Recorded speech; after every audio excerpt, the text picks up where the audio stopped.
We are going to compare Skool and Discord. Now, as someone that has both and has used both, I am in the best situation possible to make recommendations. We are going to talk about the pros and the cons. I'm going to give you a quick background for each of them.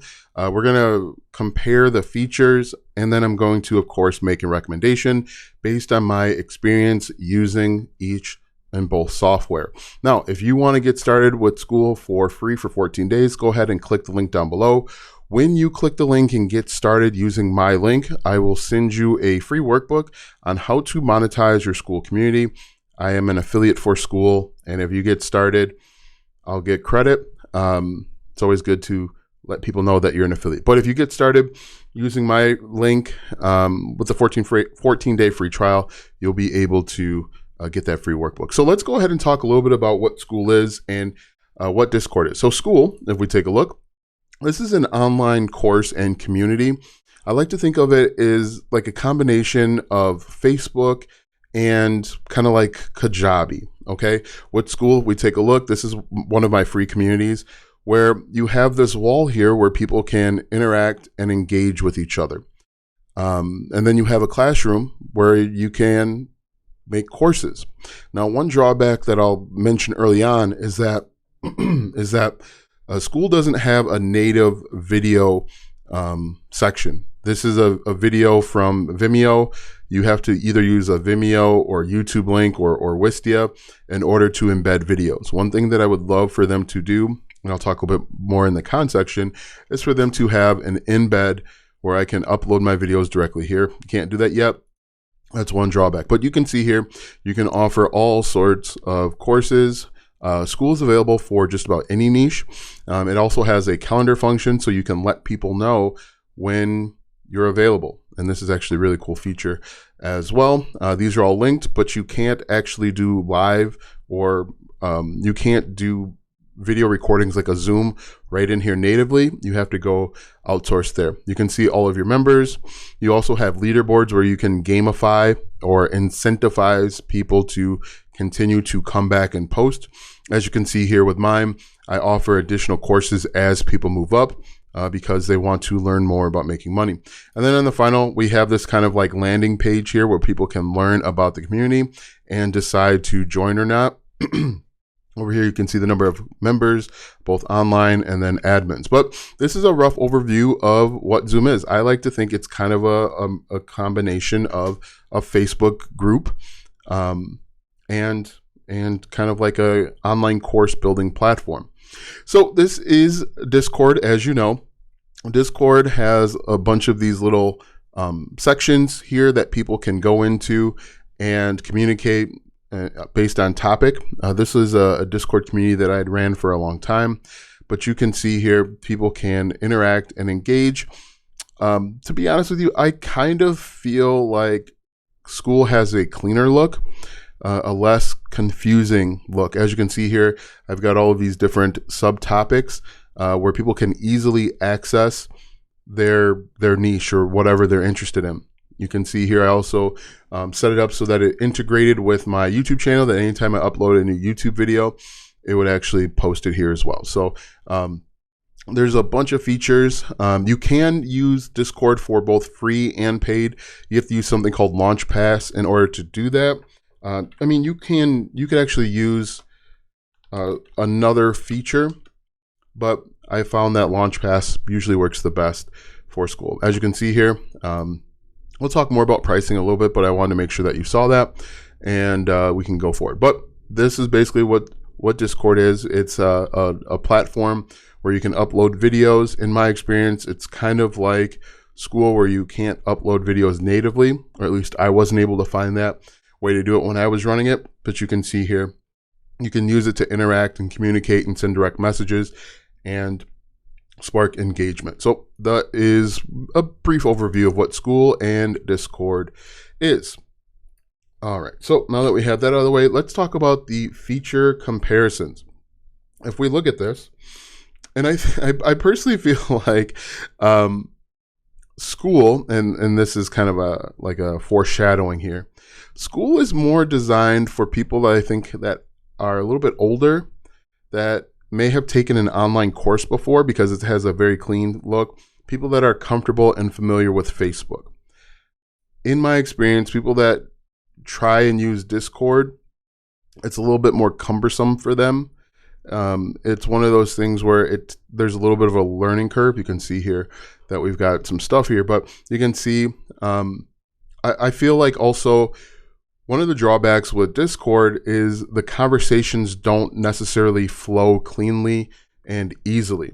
And from my experience, if someone wants to have a conversation within Skool, let me see if I can find one. Like, all of the conversation regarding this topic is contained within the topic, which I think is a little bit easier to digest.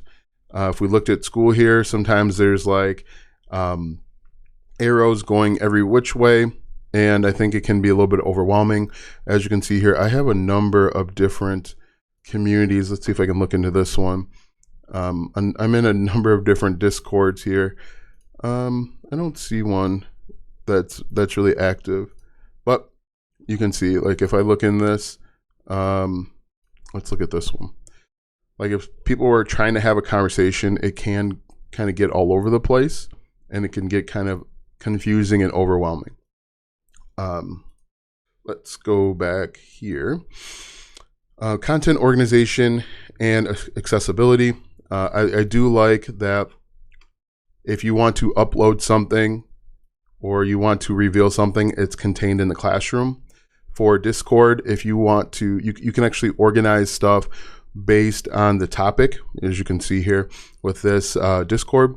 For Skool, what you'd have to do, let's say you wanted to have a post about, and this channel is about making money online. If you wanted to create a post about affiliate marketing, for example, you would go write something and then you would actually select the category.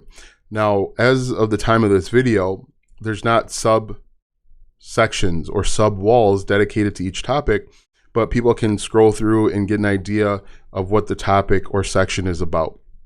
And for organization, I kind of like Discord a little bit better because you can, if you only want to talk about social media, you can jump into that portion of the Discord. But with Skool, you're going to wind up kind of like scrolling through to find something, or you're going to have to do a search up here. You can also search as well. So that's something else to consider when you are making your decision for the Skool and the Skool community.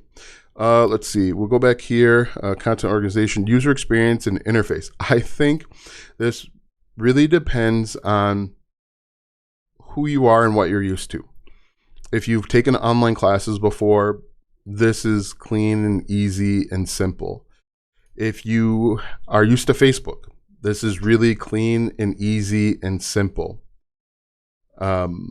If you've been in a Discord before, this makes sense. This is simple. This is easy to use. And I really think it comes down to personal preference. Personally, I like the simplicity of this. When you look at this and when you get into a Discord that has a lot of communication going back and forth, it can be overwhelming. I'm just trying to find one that could be like that. We'll look under announcements maybe, or let's do social media. Let's see. Let's see if we can find a conversation that's kind of going back and forth all over the place. I don't actually see one. So like this is an example of a conversation. It can get overwhelming trying to figure out where it started and where it ended. And that's one of the drawbacks or complaints that I would have if I were looking at Discord. It's not clean. It's not simple. With the Skool community, very simple to use, okay? It will take you all of probably 5 minutes if you are brand new to Skool to get your feet wet and understand exactly what's going on. If you manage the community, you can obviously make pinned posts. And in my opinion, like I said, it's much cleaner. It's simple, and you don't want to overlook how valuable simple can be for someone that is just getting started. And also think about how simple it is for your potential customers. Okay. Pricing and accessibility, really, really, really important. After the 14-day trial, you pay $99 per month per community. So if you've got a free community and a paid community like I do, you're going to pay $99 per month for each community. Okay. You can have unlimited communities, but just realize you're going to be paying. And I understand why. It's new. They don't have any ads or anything like that. With Discord, you can start a Discord 100% for free, and you can grow it for free. If you want people to pay, I use a software called LaunchPass, and it was just $29 per month, and you can see all of the features. Now, the reason why I liked LaunchPass is if they didn't pay, they would automatically be removed. As you can see, they'd automatically be removed from the server. I didn't have to manually do it. Now, you could probably do this with a PayPal or Stripe or whatever payment processor you use. Just, you'd have to realize that you'd probably have to do it more manual. But when I used LaunchPass, it was only $29 per month. They pay a 3.5 transaction fee. I don't believe there's a fee for the Skool community. It's just that one time. So the cool thing is that you can have a free community, you can have paid communities. You can turn your free communities into a paid community. So like tomorrow, if I wanted to start charging $9 per month, everyone that joins after tomorrow would start paying $9 per month. These people will stay on the free plan forever. But just know that people after that, and you can manually toggle prices. For example, for my paid community, I have, let's see, we'll go over to settings. So for my paid community, where is it here? Subscriptions, you can see I have a free plan, $39 per month and $29 per month. Starting next month, I'm actually going to raise the price. So the 3 members that came in under the $39 per month will stay on $39 per month forever. Same with the $29 until they unsubscribe. When they come back, they won't be able to pay the discount. They'll have to pay that full amount. But that is the pricing. So now that we know all of that, and I've interweaved my what I like and what I don't like, let's go ahead and officially talk about the pros and cons. So what I really like is how clean it is. Okay. And quite honestly, I like how new it is. Because it's new, there's not as much competition in the market. And another benefit of Skool is that your community can rank, and it can rank on Google. It can rank within Skool itself. So if I just typed in side hustle like this, actually, let me type in discover communities, and I type in side hustle. You can see where my community ranks. It ranks 601. It's dropped a little bit. I'm not thrilled about it.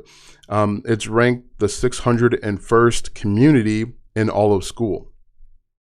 And if someone is coming to Skool because they want to learn how to like make money online, we'll say, make money online, you can see that you can see the rankings for each one of these. Now the ranking, I believe, is based on engagement within the community. So you can see here that there's a paid community, $129 per month. It is ranking 25th, and it has 1.7 thousand members. Now, there's no guarantee that this person's making 129 times 1.7. They could have started off with a free community and then eventually raise the price, or they could have started off at $29 per month and raise the price. So don't be confused by that. Anyway, so yeah, you can also make communities private where they're not discoverable in the search engine. You can raise the prices, you can lower the prices. Like I said, the couple things that I don't like about Skool right now is, and then let me give you a couple ideas of where I think Skool will go very soon. I don't like that you can't natively embed videos. You have to use YouTube or Wistia or Vimeo. I don't like that you can't go live inside of here. You've got to have a Zoom. So you have to have a bunch of different integrations. More integrations mean more money. I do like that they have what's called gamification. It gets people to come back and comment and integrate and ask questions. And that can help you build a stronger community, and it can help you make more money. I do both like and dislike. This is the sales page for the community. I both like it and dislike it simply because, it keeps things short. You can't have a bunch of fluff here, but also it's too short to communicate, at least in my opinion, communicate exactly what you can do and how you can help. But so those are my pros and cons. I also like that you can email people. So once they join your community, you can send them a message every 3 days. And to do that, let's say I wanted to write something, let them know that I've got a new piece of content. I can simply check this box and send an email to all members. But as you can see, it says once every 72 hours, which is good so that you're not constantly bombarding these people. I believe that in the near future, Skool will be more like Facebook, where they start to have ads on the side. That's my opinion.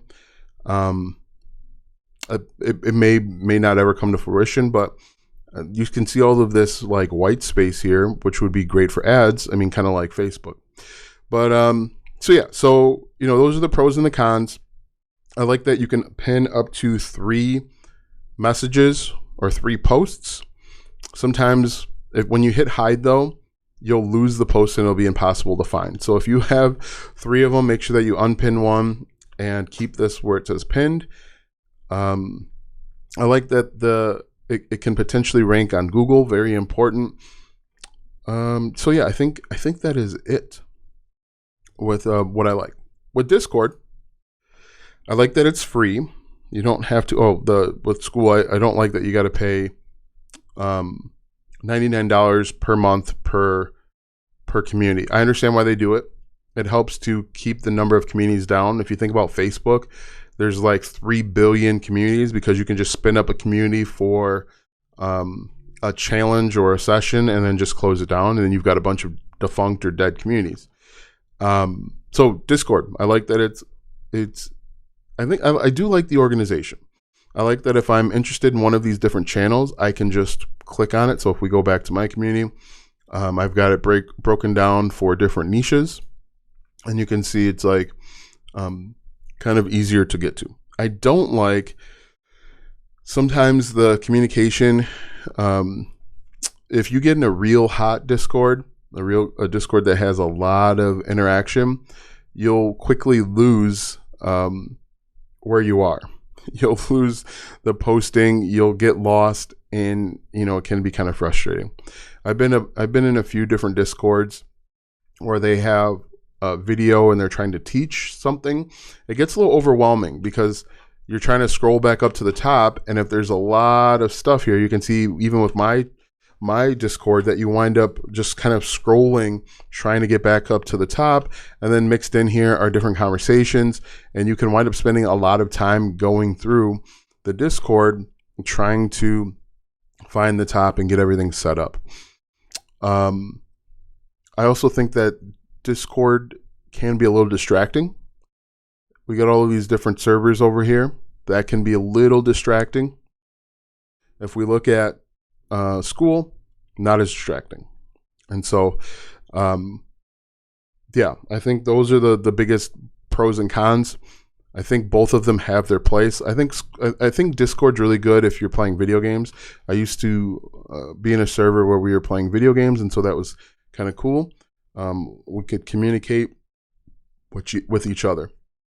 What I would recommend if I were just getting started today, I would strongly consider having a Skool community, simply because I think it's undersaturated. It's untapped right now. You can rank your individual post in Google. You can rank your Skool community near the top. It's clean. It's simple. And if you enroll other people into your Skool community and they start a community, you could essentially earn affiliate commissions on autopilot. So my personal recommendation is to start a Skool community. I think it's simple, it's easy, it's straightforward. As I mentioned a few times, I do not like that you've got to pay $99 per month per community, but you just have to offset that by getting more clients. So If this video helped, make sure that you like, comment, follow, subscribe, share, do all of that good stuff, and follow along with me as I go on my journey of building a Skool community that generates $10K per month. Thanks for watching, and we'll see you soon.